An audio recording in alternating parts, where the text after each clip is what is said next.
day, everyone, and a very warm welcome to In Conversations with Naomi.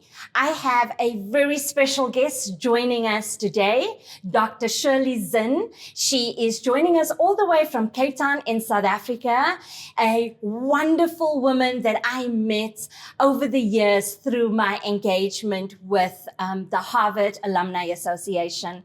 Dr. Shirley is a PhD holder from the University of Harvard. She is a leadership expert in South Africa. She's a thought leader and someone that we look up to as a real champion of women and a real champion of women of color in particular as well. Dr. Shirley has written multiple best-selling books, but her most notable one is Swimming Upstream, and Dr. Shirley will share some of those insights with us from there. Welcome, Dr. Shirley. Can you please tell us a little bit about yourself and share with our audience who is Dr. Shirley Zinn? Thank you so much, Naomi. It's indeed a huge honor to be in conversation with Naomi. And I'm thrilled to be your guest here today and to share a little bit of my personal and professional journey with you. I'm delighted to be with you today. So if I think about, the journey for me, I have to start all the way and go right back to 1961.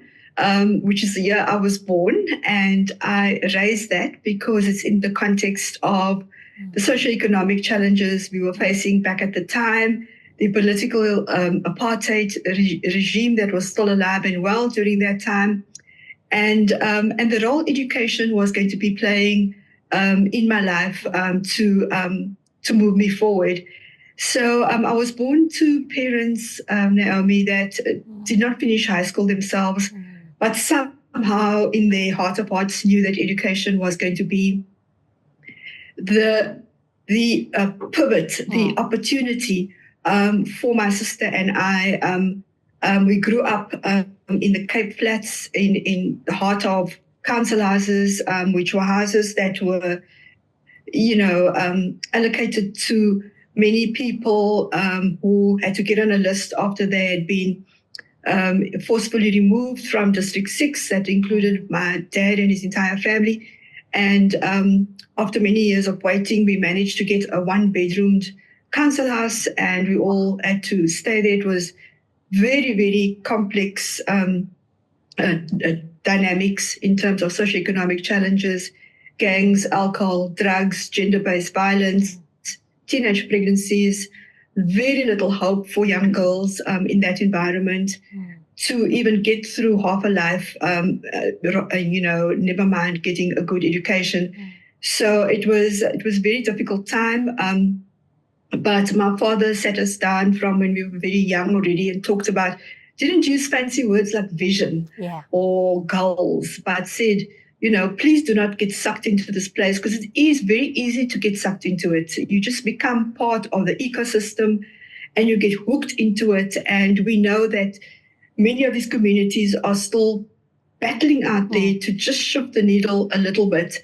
And through the work that I've been doing, I hope that I can touch some of those lives, and especially the people who make decisions around these things. It's so important to ensure that children are given a fair opportunity, especially young girls, and to improve their quality of life and the conditions in which they live has been a big passion of mine. So he said to us at an early age, please do not, please make something of yourselves. I never quite understood that and wanted to know from him, what exactly do you mean? And he said, well, please just get your matric, And when I looked around me and I realized how few people, men and women, had their matric, and then how few girls finished high school, I thought it sounded like an insurmountable challenge to me.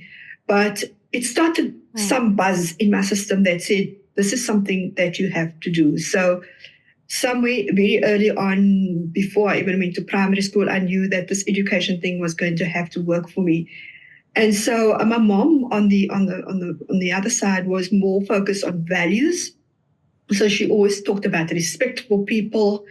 She talked about humility, and humility not in a weak sense, but in a courageous sense. It says if you make mistakes, have the courage to get up, have the courage to apologize, but remain humble and remain authentically who you are. She also talked about, hard work, because that's all they knew was the really hard work in the low-level jobs that they held.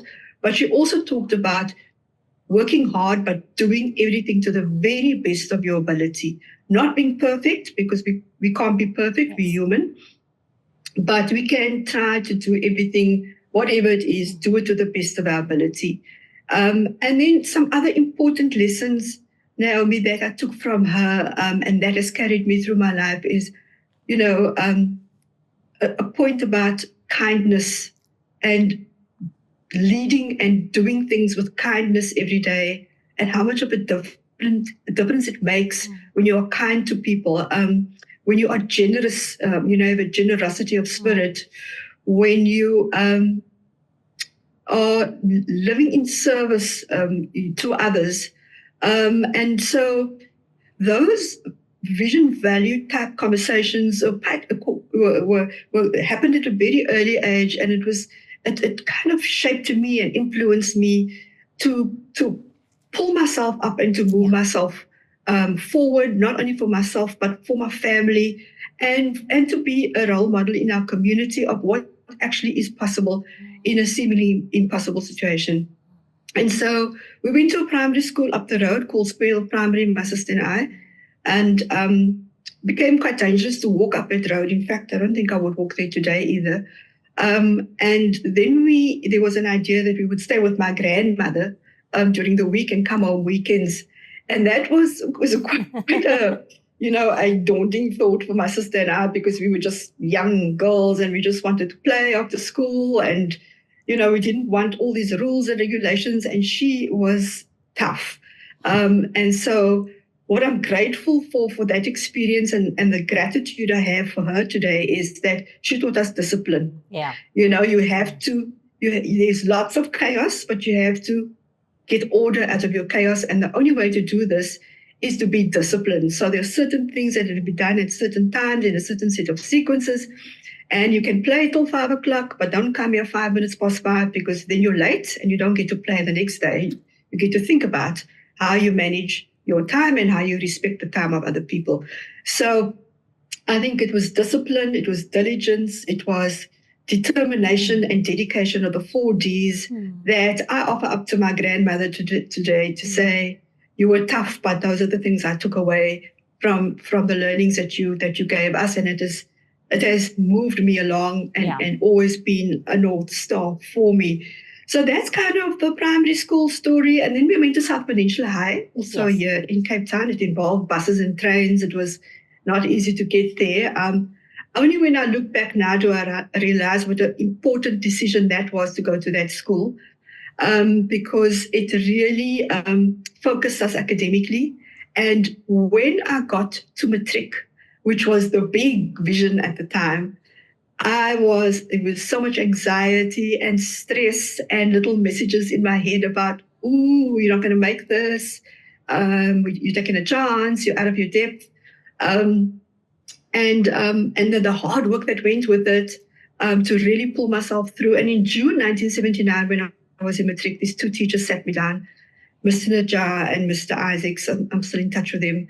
And they said to me, it's a 5-minute conversation, Naomi. It changed and transformed my life forever. Wow. Because they said to me, you know what? You're not the brightest tree in the pod here.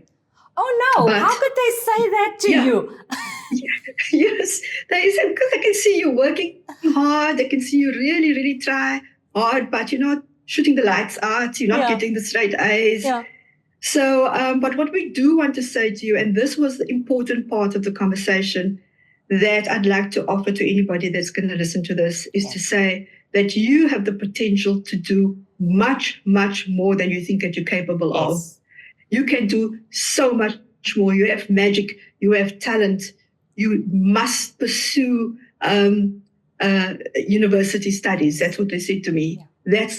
and it was incredible for me because it was like they believed in me before I believed in myself. But, I couldn't grasp what university even meant because it wasn't part of our worldview. It wasn't part of anything we ever spoke about at home or in our communities. And so I went home and had a conversation about university to my parents. And yes, it was going to be tough because it was going to be about money and time, both of which we didn't have. And anyway, long story short, I agreed I would take a weekend job and I would do my chores at home and would make sure that I passed because that was a big one, and that I don't be not wasting time and energy doing things that, are not going to enable us to be financially stable. And so it was always a huge amount of pressure on me for that. But I'm incredibly grateful to those two teachers. I keep telling them every time I see them that 5 minutes took my life on a whole different path. Yeah. And today is probably a good day also to say thank you to educators in the world who, as we celebrate Women's Month this month as well in South Africa, the month of August, uplifted young women and gave them hope that there is opportunity for them regardless of the dire circumstances that you might come from. I'm going to stop there, Naomi, and just see whether you have any further comments or questions for me before I continue to roll on. Absolutely. You have shared so many nuggets. And I think there are two key issues that I'd like to pick up on. It's the role and the role model that mothers and grandmothers and the people who raised us play in our lives, right? If I also think about my mom, and I always dedicate the month of Women's Month to my mom, and she was an incredibly tough woman, but she was also fair, and she was tough on us to do the best. Like you were saying, your mom instilled those values, but said, do your best, but within what you have, right? And that for me is just so incredibly wonderful to hear how you speak about your mom and how you speak about your grandmother and the discipline. Oh, wow. I don't think both of us would be here today if we didn't have those people instilling the discipline in us, right? And then your teachers. What I love, or what I take from there is when we are in school, we need to obviously perform and do our best, but it's not always the A students. You do not discount yourself. Do not count yourself out because you are not receiving awards for being the top student in class or for performing really well in class. It is about how much you want it and how much work we put into it. And to all the educators in Women's Month, I agree with you. We want to salute them. And also for anyone that's listening to us today, to be that voice to a younger woman or even some of our young boys, to tell them you can do it. Sometimes it's all people need to hear, that it is possible. I've done it and you've done it. And also to our audience that may be not in South Africa, understanding the context of what the Cape Flats and where it is that you come from. Can you maybe just give a little bit more color around what that environment and what that circumstances really looks like? Thank you so much, Naomi. And that's so important for context because, we need to understand what apartheid did. It was discriminatory. It was divisive. It was intentional disruption of people's lives so that you could continue to oppress them. And it was deliberate. So the Cape Flats was born out of a apartheid concept of spatial, design of townships and of communities that took people, especially of color and Black people, and put them quite literally not only into the periphery of society, but also into the periphery of access to the city, access to schools, access to health facilities, and put them in the worst possible conditions, building huge blocks of flats in swamped areas, or places where people become ill, where people there wasn't transport available, couldn't earn, and became sick, and access to scrub that is not near to where you're living, and it's very unlikely that you will have a job near to where you are living. So these were governed by legislation of Group Areas Act, for example, would be one of it, that prevented you from navigating between different communities. If you were not the right color, you had to not be in a particular place. Otherwise, you would be arrested, and all of the the issues that comes with that. And people were brutalized during that time and were arrested without any charges, and sometimes just disappeared.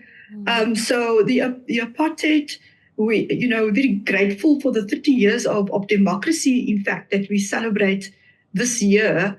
And we take a lot of hope and optimism now from our government of national unity that we've just forged in these last few weeks post our May elections. And I do believe that those of us who fought hard for our democracy are beginning to see the growth, beginning to see the opportunities emerge. But we have to continue to be activists in the environment to ensure that social justice prevails, to ensure that we deal with gender-based violence, to ensure that we're giving our children opportunity to quality education and health care, and all of what they need, because we believe in human rights and humanization of after everything that we have been through during apartheid. So the struggle still pretty much continues. I think for many people, we still have huge divides in terms of Gini coefficients and inequalities and poverty, unemployment. These challenges are still there, but there is a huge commitment and drive beginning to create a groundswell around addressing these things, calling them out, and never looking back to days of apartheid, because those were hard fought for by people like Nelson Mandela and others who suffered dearly, and some lost their lives in this process as well. So those are the complexities, and it's and a patriarchy also runs very deep in our society, and these are the struggles that we still continue to have. So telling our stories and playing an advocacy role for change and transformation, so that we can have we can deal with issues of inequality. We can have women in leadership decision-making roles. We can give our children, and especially our girls, a fair chance in life through a good education.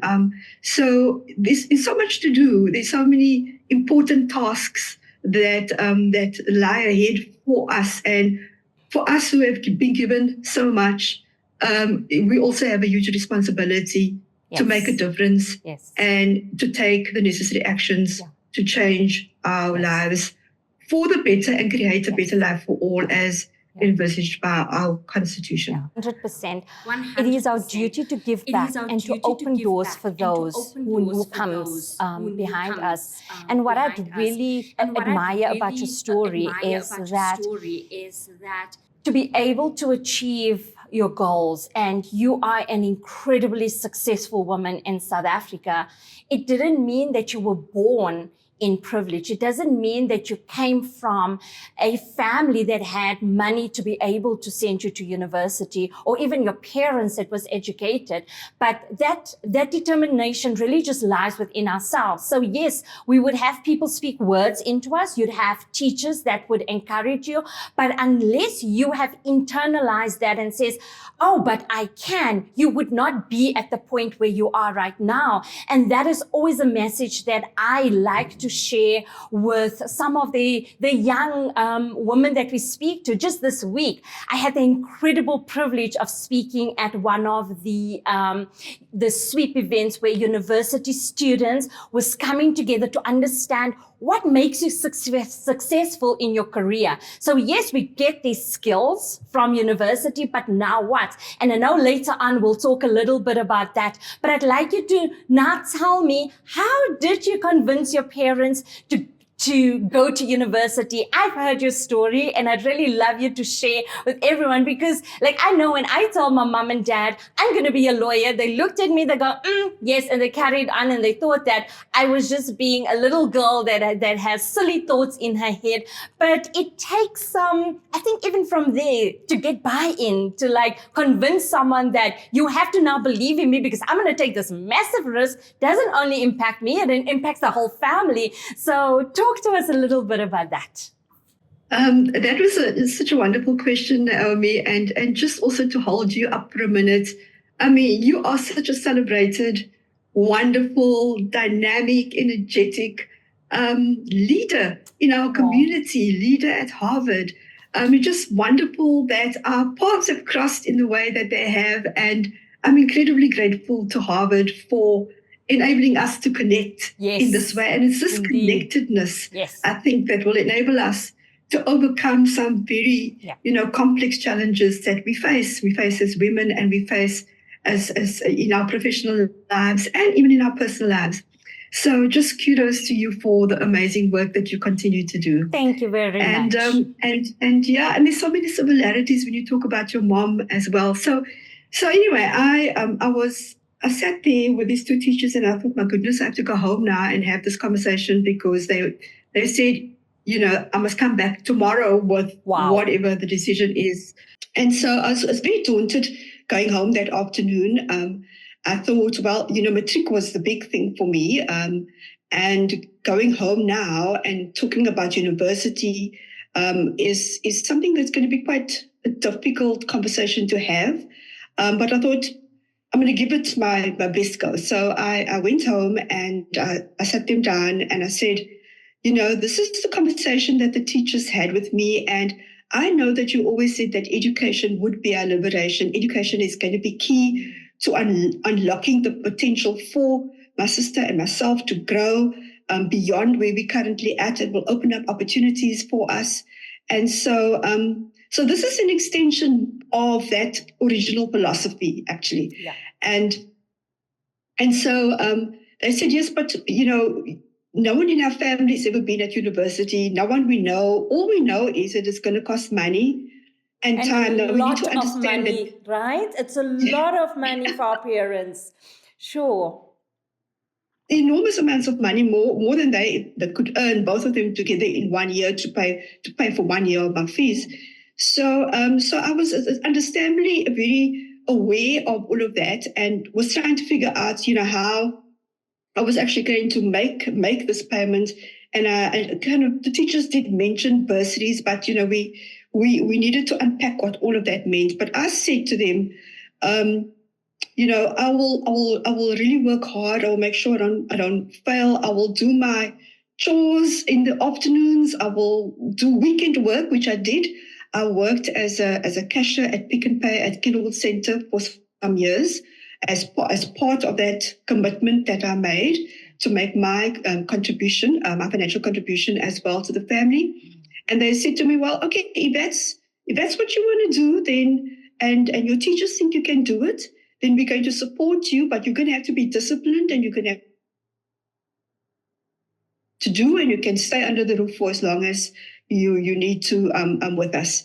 And I was so excited, I was so relieved, and I was terrified all at the same time, because I was like, oh my word, I never even imagined that something like this could be possible.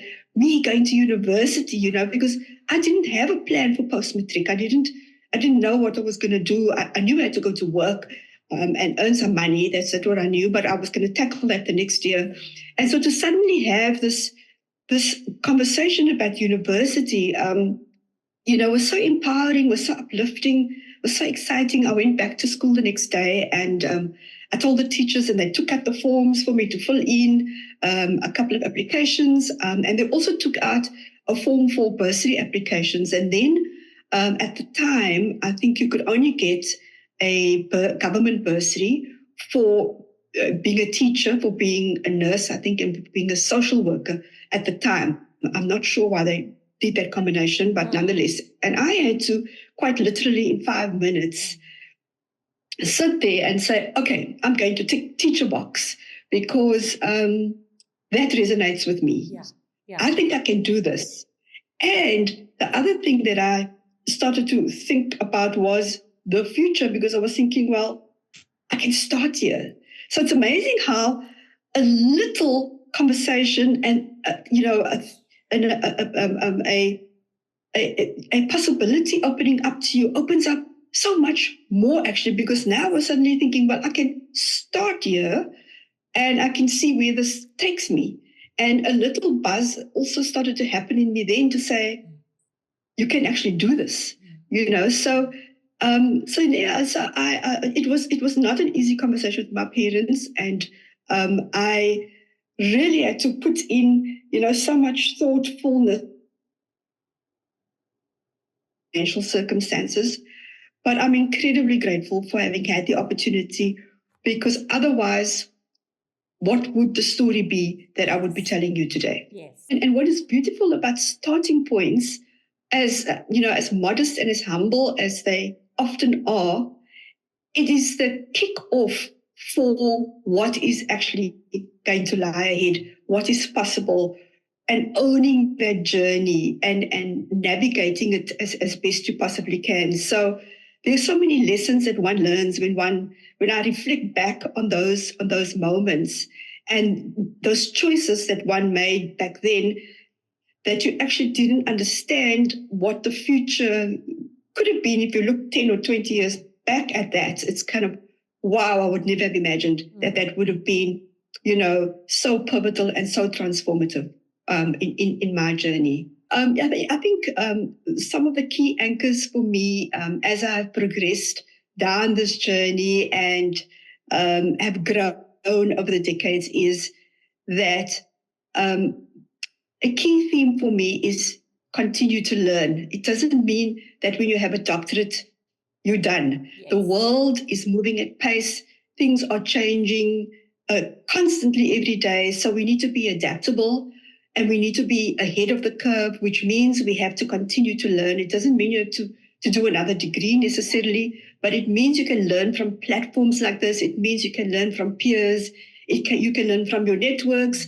You can learn from webinars and podcasts. There's so many possibilities. You don't even have to pay for it anymore. With AI and the accessibility to social media, so it's really up to us to be self-driven in our learning and commit to that, so that we can remain teachable and we can have a learner's mindset of constantly being curious about what lies ahead and what we need to do to equip ourselves to be effective moving forward, and not waiting for someone to put us on some kind of a program, not waiting for someone to say, find a mentor. It's really you owning your journey and self-directing your learning. And also, when you find yourself in a leadership role, make sure that you inspire young people and your teams to continue to do this learning, because that is how you put people first. You put the development, at the forefront. And when they are constantly on a development role, it makes a huge performance to impact on the performance of your team and your business. And that needs to be a key leadership practice. I think as leaders, we all need to, offer to people to say the power of being able to learn, the power of remaining teachable is incredibly enabling. And we need to have that as a mindset and as a habit that we do intuitively every day. And for those of us who have tried to study and work and be partners, in relationships, and it is hard. It is tough to do all of that. So I salute, especially women who have done this. That has to play those multiple roles. Yeah, absolutely right. And then I went to UWC when my 4 years of teaching was done, which was required 4 years for the bursary to be paid in. I went to be a lecturer in teacher education at UWC's education faculty. I was there for 10 years in the training of teachers. And while I was there, I decided, well, you can do a master's here now, you work here, so you may as well continue. And it was incredible. I just thoroughly enjoyed every step that I was taking. And what happened in 1988, Naomi, was I met Kevin at the university. Right. He came to finish his degree as well. And what an incredible moment of joy when your personal and your professional life suddenly, is ignited by a huge spark and love and joy of an amazing partner who has been with me for the last 32 years through all the ups and downs. So I just want to say thank you for great partners, which we all deserve. We all deserve. Tell us a little bit about your partner, just to veer off a little bit. We'll come back to education. Okay, so Kevin was an athlete his whole life. He always did very well at sport. He studied sports science and also lectured at the University of the Western Cape for a while. And he was just incredible because when we met, I was thinking about a scholarship to study overseas at the time, and he was saying, "Not to worry, I've been to Europe. I'm gonna take you on your first international trip." Oh, sweet. And that was the beginning of a wonderful love story and romance and a journey of give and take. And I know Sheryl Sandberg in a book, Lean In, writes about, writes a whole chapter on partnerships. And I think it's so important, to be around people who will uplift and inspire you and challenge you and let you grow. I was very happy to have met him and to, he met his family. In fact, it was his mother, Naomi, that clipped a thing out of the newspaper. She still does this, in case I missed something. We love her, She Mom. clipped this thing and she said, Mom. Harvard South Africa Fellowship now open for application. Love it. She said, you must apply for this. I said, I don't think I can do that, G. Do you understand Harvard? I don't think so. She said, well, if you don't apply, you will never, ever know. So that's how that application came about. Wise words from her. Yeah, it was just incredible. And then, of course, I'll get to the point where I tell you, I sat Kevin down and I said to him, will you please go to Harvard with me to do my doctorate, because I had done the master's on the Harvard South African Fellowship. Dr. Shirley, what I was thinking while you were telling us the story, it reminded me that no's are not always bad, right? If you got a job during the time that the university was closing and there wasn't, you were trying to find ways to make money, if someone gave you a job and you started earning money, your life trajectory would probably have been so different. So yes, I know it's really hard for us to accept no's. I started reframing no's because I had the same thing. I came back from Boston. I just had an MBA. I started applying for jobs and I started counting the no's. I had a spreadsheet of people saying, not at this time, no, you're not a suitable candidate. And I started telling myself, every no leads me to my perfect yes. And I'm so happy that you got all those no's when you were looking for a job. Otherwise, we would never have met and sat across, and you've inspired and really changed so many people's lives. So just thank you for that. Thank you. That's wonderful. A wonderful way to think about no's, because I think, sometimes we're so disappointed and we become so, negative and rejected in this process that you actually don't realize that, this could be the stepping stone to the next thing. And it's just the way that life sometimes unfolds. And I've had a second story around that, which I'm going to come to as we kind of navigate this timeline, because the journey on the Harvard South African Fellowship, as I was saying, there was no WhatsApp and emails. It was all snail mail and long distance calls at the time. And I'd left Kevin here for that whole year. And so there was this emotional attachment that I was beginning to get, anxious about not being present. And there was this huge, wonderful place called Harvard that it was a massive opportunity, which I was completely overwhelmed with. And that I'm so grateful for having had that opportunity to go there, and grateful to his mom for sharing that bit of information with me at the right time. And so that was the master's, and then this is also where I discovered how important it is to surround yourself with people who uplift and inspire you, because we also inherit people. We inherit teams, colleagues, family members, neighbors. It can be quite negative and sometimes toxic as well. Yeah. And so you choose your tribe in a sense. You choose the 3 or 4 people that you can trust, that will support you, that will listen to you. And I had a wonderful supervisor for my master's, an incredible person, and Professor Chuck Willie. And he said to me, "You must do the doctorate. You must apply. We don't know if you're going to get in, but you must apply." So there was a whole process around that. And then I was trying to tell Kevin, I'm applying for the doctoral program, and what are we going to do? And then, of course, there was no scholarship because I couldn't, get a scholarship. So it was, how are you going to manage financially? Lots of deep and profound questions one has to ask. But if you can imagine me coming home and saying to him, I just got into the doctoral program at Harvard, and would you please go with me? And how long is the doctoral program? I know in South Africa it's a bit shorter, but doing it in the USA, it's quite an extended period of time, right? Absolutely, yes. I mean, people were averaging 5-6 years to finish, and doing it almost full time. Yes. And my plan was to do the coursework and the qualifying paper, which is the way this was designed, and then do the dissertation back home.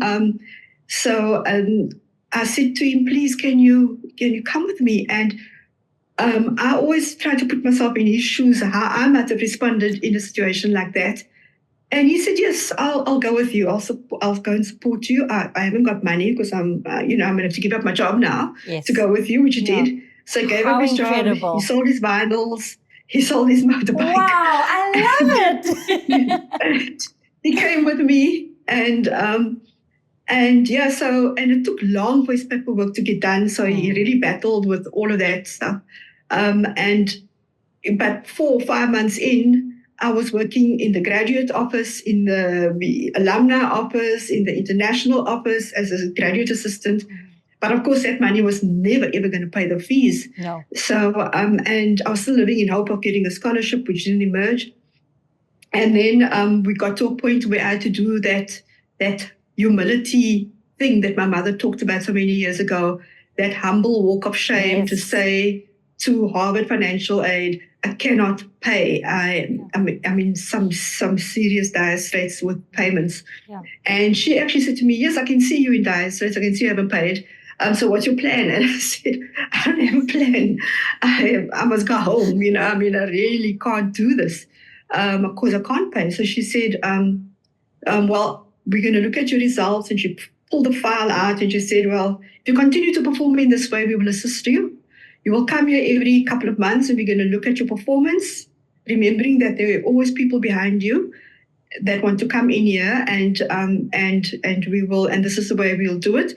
So we'll pay for your tuition and you'll get 3 teaching fellowships with the professors here, and you should live, but you need to come back here every couple of months and for us to have a look at how you're performing." Yeah. And I learned very quickly what pay for performance meant, because it was, I wept that day sitting on that chair, and I was so excited, and I was going to finish this thing, and I was going to be given this wonderful opportunity.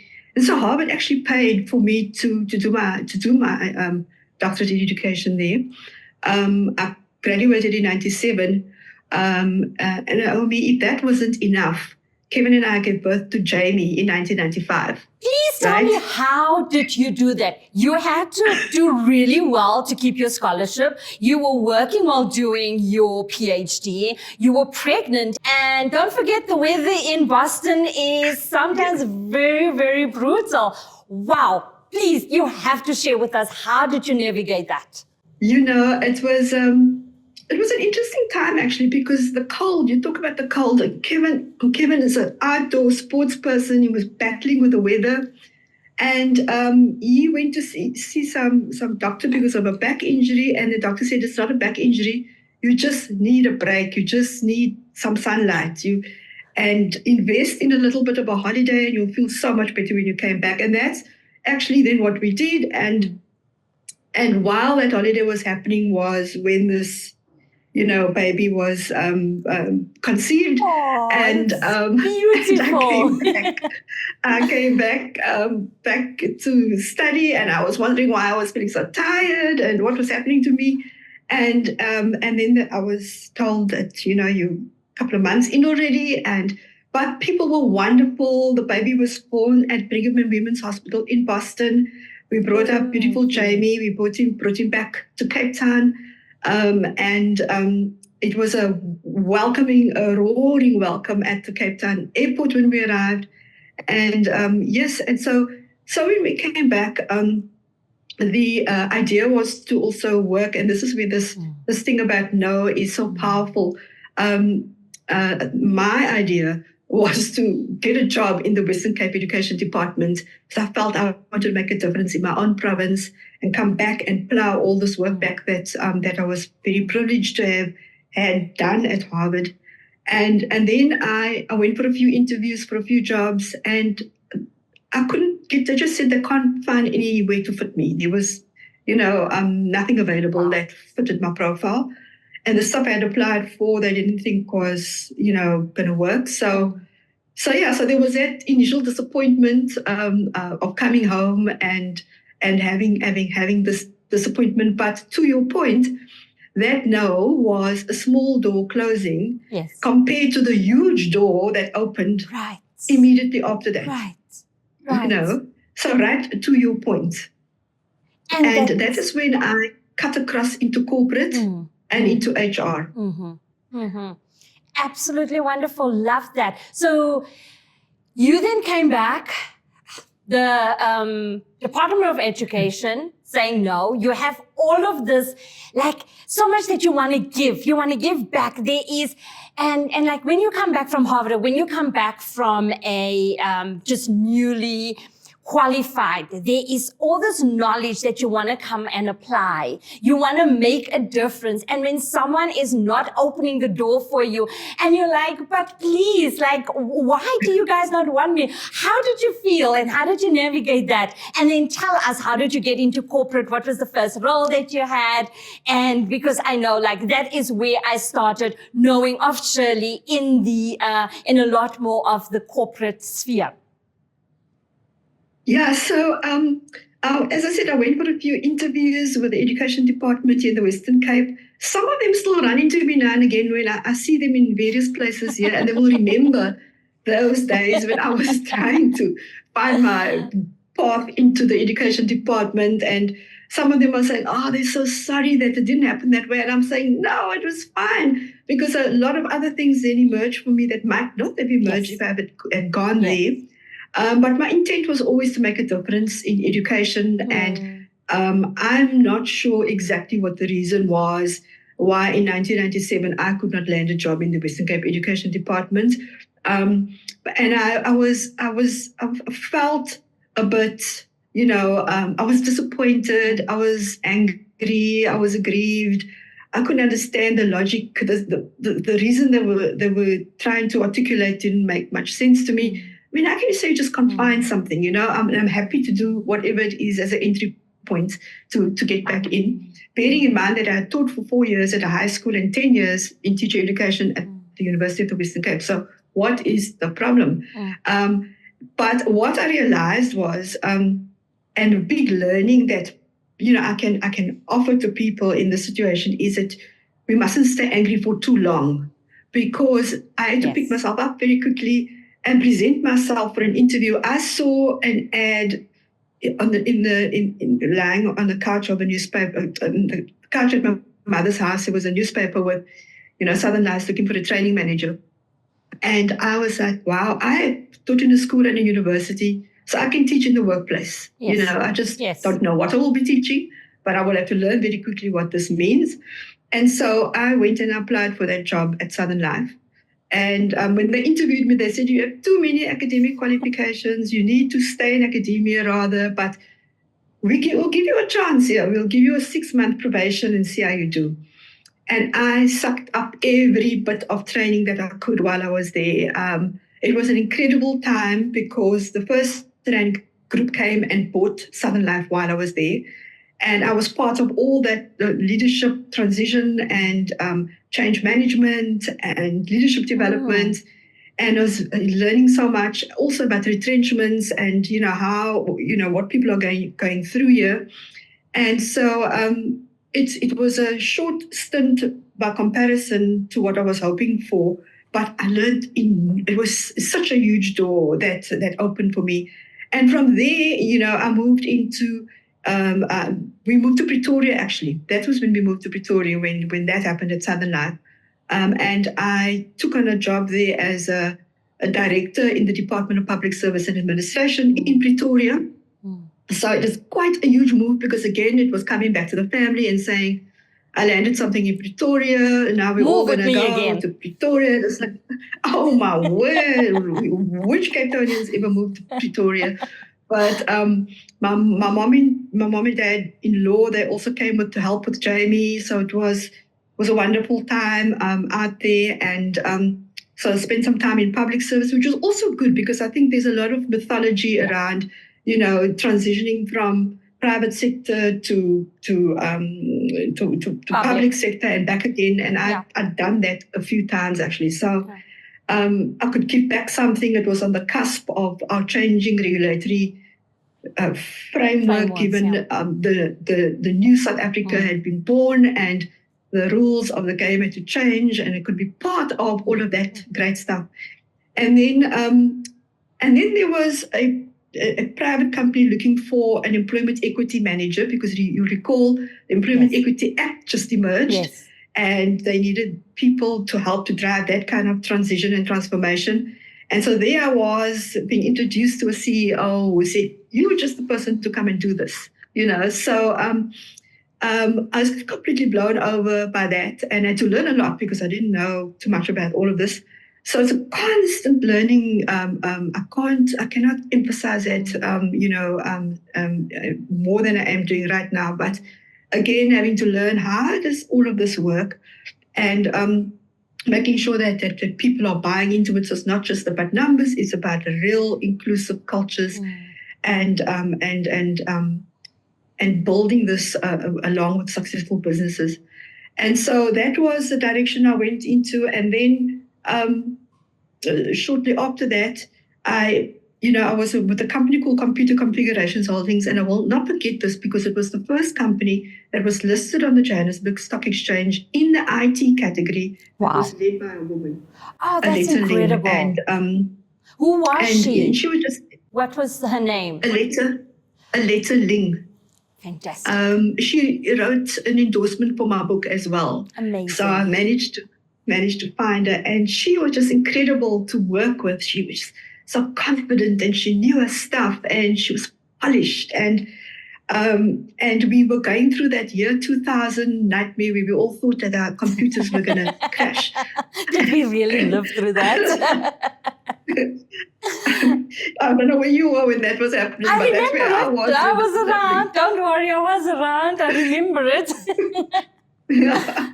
And so it was a wonderful time to be alive and wonderful time to be working with a woman. And I was learning so much about confidence and empowerment. And she was listening to things I was saying, because often you don't get that listening aspect. You don't get, that collaboration and that cohesion and that real, genuine, energy coming out to do this work that we were doing in a real way. Because for many people, it's just about ticking boxes. And I was very happy there, and they had an acquisition. I was going to go with a letter to that. And the next thing, a search firm came around and said, the Records is looking for a head of HR for Africa, Middle East. Are you interested? And I said, no, I'm very happy where I'm at. And they said, please have a look at the proposal in the envelope and come back to us when you have done so. And so I was like, I don't want to leave. Why do they insist on me doing this? And I looked at it and was blown away. I mean, a global organization, global multinational, FMCG, Africa, Middle East. I took this to a letter and I showed it to her. And she said to me, Shirley, I cannot hold it against you if you want to go. I cannot offer you anything close to this, not even money-wise, just experience-wise. And so off I went with a blessing, and my career, I think at that point, was quite literally flying. It was incredible. And then we were doing the trips coming back to Cape Town for Christmas holidays and family gatherings. And then on the 3rd of January 2003, at about 1:30 that Friday afternoon, we were driving home on the N2 just past the Cape Town International Airport, and driving back to Johannesburg after an amazing Christmas with family here. And somebody hit us from behind, and it was a horrible, devastating car accident. And we lost Jamie in that car accident. He was 7 years old, and he didn't make it. And that, I think, Naomi, has to be the most devastating thing that can happen to parents. Yeah. And I had to learn to live with purpose and meaning. Yeah. And I had to find a way to heal from that enormous devastation. And here again, in the moment when you are told something like this, it's unbelievable that that this can actually have happened just so quickly. Like really in just a few seconds, one's life can change. And we only had him, so I couldn't imagine what life would be without him. And it was debilitating, emotionally debilitating. It took me down a long black hole for some time. And I thought, with all the psychology that I had studied, I'll be okay. I understand grief cycles. I can do this, But I just want to say to people, when we've all been through trauma and tragedy, we've come through COVID, we've lost loved ones, many of us never seek help. Yeah. First of all, because professional help is stigmatized still, even though we talk a lot about mental well-being. We don't support people in adequate ways. And then you don't allow the person to heal properly because we don't create supportive, safe environments where we can heal from this. So I was very seriously injured. I didn't think I was going to make it in the first 24 hours at Vincent Pallotti. And they didn't even know whether to tell me or not about what had happened to Jamie. And Kevin had to carry the whole can himself through all of this. I managed to get out of hospital to go to the funeral. It was absolutely devastating, and for a few days it was just a blur. I didn't even know what was, couldn't process it all. And when I finally got around to it, I realized that I needed to get help, and I think that realization was very important because we don't often do this. I thought that I can go back to work. They put me off for 6 months. I thought I can go back to work. 2 months later, I was back at work. And it was terrible. I could not think straight. I was, out of it. And I decided, and Reckitt Benckiser was fast-moving consumer goods. It's a lot of travel. And they were such a compassionate organization despite all of that. And so for me, doing the work I'm doing now is, but how do we create empathetic leaders that are compassionate, that really do care about their people and put their people first? And that does not imply that they compromise on their performance because they're doing that. Yeah. But they understand that. They understand that people are human and everyone is carrying such different burdens. So how do you meet people with where they're at? And it is so encouraging to see that global organizations still have humanity in their empathy and in their compassion. So how did you find the strength to work on this and to carry yourself through that grief cycle? So it was really hard, and between Kevin and I, we lifted each other up. We went together for sessions. We allowed each other to grieve in our own different ways, because we also all have unique ways of doing this. It's not right or wrong, it's just different. And what I actually did, Naomi, I went back to Harvard as part of my healing process. And I walked the streets where I'd been pregnant. I went to the hospital where I'd given birth. I met the professors that were so curious, about this baby. And now I'd heard this news and wanted to know what happened. And that was a big shift for me, just to have done that. I was there for 2 weeks, and it was an unbelievably kind of cathartic experience to be in that space and breathe the Boston air and look at the Charles River and think about all the stories that we had there. And I came back, I felt a little bit better. And then I thought, you know what I'll do? I'll start Shirley Zinn Consulting, and I'll do small projects, because I just couldn't consider another big job. I wasn't there yet. I was still afraid of being in cars and all sorts of things, of being outdoors. And so I started smaller projects, and I had some nice clients. And then a few months in, a search firm came and said that the Commissioner of the South African Revenue Services recruiting for a head of HR. Would you just go and speak to him? And I was like, absolutely no. I'm not going. I'm not ready. Yeah, confidence is not. Serious damage. I was like, I can't. I'm still on a journey here. And then they called and they said, just out of respect to the commissioner, why don't you just go and see him yourself and tell him, because he's really wanting to meet you. He's met a lot of other candidates and he wants to make up his mind and so on. So I went just out of respect to go and see him, and I was wobbly as I went in there, and he said to me, you didn't want to come. And I said, well, I told him in 2 minutes what I'm telling you now in many more minutes. But he said, he was happy to meet me, and that he, wanted to hear what I had been doing and was impressed with what I had been doing. The next day he said to me, why don't you just give this a go? Give it a go. We'd like you to come. If it doesn't work, it doesn't work. But let's try, And I think the thing that came together there for me was purpose and meaning. As I was saying, I had to get up with knowing why I'm still alive and what I need to do in this life.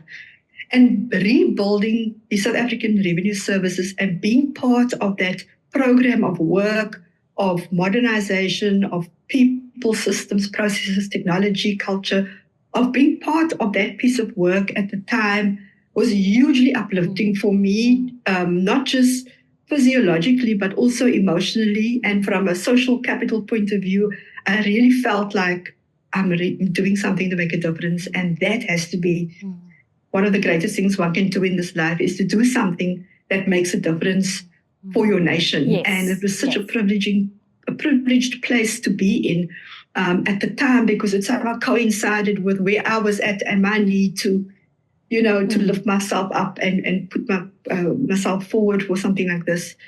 And so that unlocked and unleashed a lot of new energy within me, reignited my soul, and swept me forward along in my career to head of HR at Nedbank, head of HR at Standard Bank. And then we came home. So we're almost full circle here now. We've been back home in Cape Town for about 6 years or so. I'm sitting on a few boards, which does mean I still have to go back to Joburg and Durban and interesting places like this. Dr. Shirley, you are sitting on incredibly large organization boards, not just on a few little boards. For those who are watching, you are being so kind. You are sitting on some of South Africa's organizations that are really moving the country forward, that are really changing the trajectory of their staff, of the entire society, and that value that you are bringing, and being able to bring your purpose, being able to bring some of your challenges, and marry those two together to be able to inject that in organizations is such an incredible privilege. Well, thank you so much. Absolutely. Very true that I was fortunate to be, in organizations that are,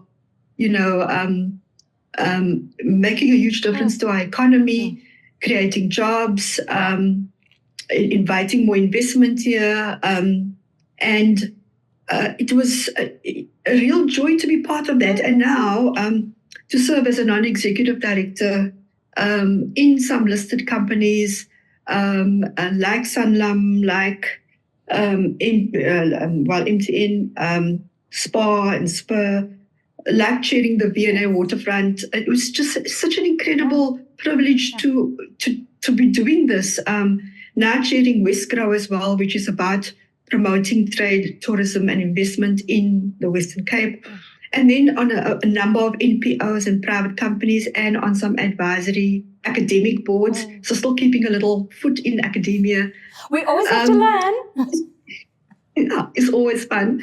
But it's been an incredible journey, and it gives me such a beautiful lens through which to see South Africa in the world, and how many opportunities we have, how much hope there is, how aspirational people are despite all the difficulties. And I cannot sit still because I'm watching this, our talent that was locked away during, apartheid days and wasn't given an opportunity on the global platform. And you give them 1 year, maybe 2 years, and they're out there getting gold medals at the Olympics right now. Yes. It is unbelievable, the tenacity and resilience that people have to overcome the most severe adversity and challenges in life. So really my journey has been about how can I create workplaces, and put policies in place and create cultures that are inclusive, that are dynamic, that are going to deal with poverty and inequality in a big way, that are compassionate and empathetic and ethical. And all of the things that I can draw on wherever I find myself is to plant some of those seeds in as far as I possibly can.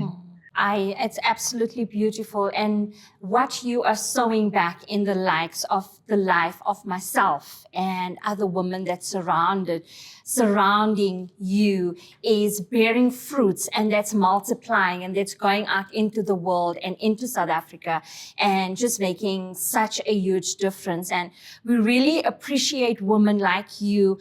But your story for me really resonates in that it doesn't come easy, and it's not always a bed of roses that we are rolling through. People look at you and see how incredible successful you are, but you've had to endure what I would probably think is one of the greatest pains that any mother has to endure. We lost my brother when he was 32, and I saw what that did to my mom. I was still in primary school. I had to come home and make food for her because she would be lying on the bed on top of all these papers. And she said it's unnatural for a mom to say goodbye to her child. And you could very easily have given up. You could very easily have just said, you know what, this is what life has thrown at me. But to be able to use that and turn it into purpose is really, for me, like the first conversation that we had, that was really resonating. And if any one of you haven't read Dr. Shirley's book called Swimming Upstream, I really recommend that as a source for us to draw strength from. I know we're probably coming very close to the end of our wonderful conversation. In some of our last parting words, what are some of your advice or some words that you have, especially for young people that's listening, that they can take from your journey, that they can take from what you've seen and what you've learned across the time that you have served, not only in the public sector, but also in the private sector? I think, thank you so much for that question. I think that, there was a question around how you balance your authenticity. Yes. And maintain authority and respect as a leader. And I think sometimes as leaders, that goes out of sync. So we either go the one way, we're overly authoritative and instructive of people, and we control and command people, or on the other hand, we overly authentic, and people think that's a weakness, and they can, and I spoke the other day at an event, and somebody said, but how can you be empathetic and do my performance appraisal, with me? And I said, the two things are not mutually exclusive. 100%. If you are an empathetic leader, you expect to hold people accountable for their work. It's not a thing that says, oh, now you're all soft and squishy, and I can manipulate my way through something. So I think it's a delicate task, but it's important to get that authenticity and authority ratio right. And it's also about self-awareness and doing the inner work, as we said, because you cannot lead yourself. If you cannot lead yourself, you cannot lead other people. Correct. If you cannot motivate yourself, then you cannot motivate other people. So it all starts with us first doing that self-awareness work and that self-actualization work, and understanding our worth. We are all of value in some or other unique way. Yeah. We are all worthy in some or other unique way. So when we show our vulnerability, we can share mistakes, and the common denominator is we are human. Yes. And our common humanism is really what is at the center of all of this. And I think for me also, if I had to give a message, is to say, maintain your professionalism. Yeah. Wherever you might be, whether you be on social media or at a braai or party or whatever it is that you're doing, that being professional at all times is very, very important, so that, and you can be authentic while you're being professional as well, but how you show up is very, very important. And as I've been saying, continuous learning, you build trust in yourself because you know things that you should be knowing. You've done the homework, and other people respect you because they can see that you've adopted a growth mindset that is reflected in the way you communicate and connect with others. And yes, and rejection sometimes happens, and the no's will happen. But follow your North Star, all the time. Acknowledge your feelings. Don't try to hide it or sweep it under the carpet. Always acknowledge your emotions. If you've been disappointed and frustrated, acknowledge those and go to the root cause and try to pick yourself up again. And most of all, take care of yourself, and don't give up, because times are tough, and we've got to keep forging ahead, even if it is one foot in front of the other. Such powerful words of wisdom, some that I can take for myself as well. I heard something very profound a few weeks ago where someone said situational authenticity. You can be authentic, and in a work environment, your authenticity doesn't mean you're not going to do that performance appraisal. Doesn't mean that you do not expect the best from your team or high performance from them, but you are still authentic and understanding where they are at and how you can support and help them. And the part where you say take care of ourselves, I think that you probably had to learn through your challenges. Going back to Harvard, walking down those streets, was taking care of Shirley, was putting Shirley first and saying, this is what my heart, my soul, and my body needs to be able to garner the strength to go back and give. We can't fall from an empty cup. We have to also fall within ourselves to be able to pour into others. And it has been an absolute incredible honor to speak to you. I also want to say thank you to the team that's here with us today. And Our conversation here has been made possible by our incredible video team, 1080 TV. But most importantly, you have a gift on your way for you.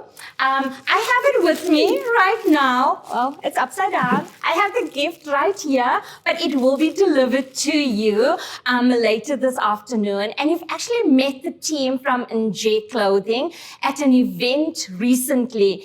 And Banele and Benolo are the founders of it. And they told me, Dr. Shirley loved a blue shirt.